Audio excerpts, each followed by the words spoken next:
At this stage, let us at least validate the form.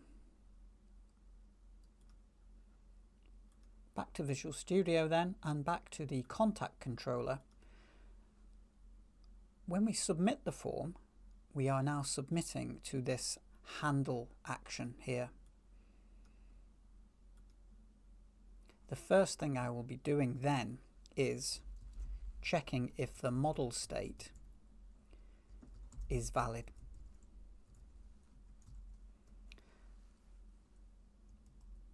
Now, you may be asking, how do we know if the model state is valid? Well, I snuck in, if I go back to the view model, you can see I snuck in these data annotations here. So they will work with the model state validity check. And if any of them fail, then it will trigger this statement here. I will then add a model error, which is the way from MVC, to say, please check the form. But the question here really is, I need to return the view. What do I do? Well, I could perhaps return the partial view. Maybe that makes sense.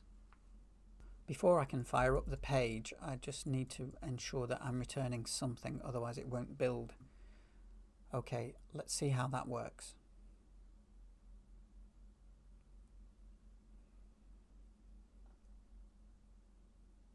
Okay, I'm on the About page.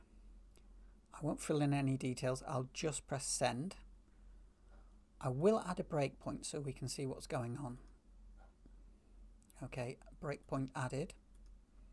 Submit. Super. So I'm hitting my handle. Everything in my view model is null. This should cause a error now because the model state is not valid due to the requirements I've put in the data annotations here in the view model. Okay, back to the controller. So I'm adding that model error and I'm returning the partial view along with the view model. Press continue. Oh. Well, it has returned the partial view, hasn't it? But it is only returned the partial view. What happened to the rest of the page?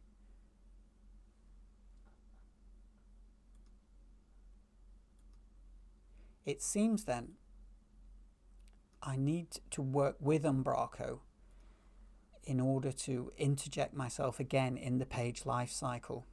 So I cannot just return a partial view here. What I must do, of course, is return the current Umbraco page. So let Umbraco be the judge of what gets returned. Let's see what that looks like. Back to the About page. And now if I press Submit, the model state is not valid. So I'm going to return with an error and I'll return the current Umbraco page.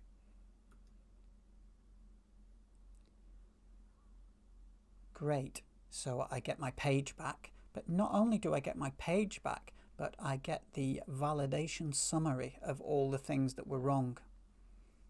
So we've seen how we can embed our form within a macro and then have the form submit its data to a controller action, and then within that controller action the page is returned via current Umbraco page.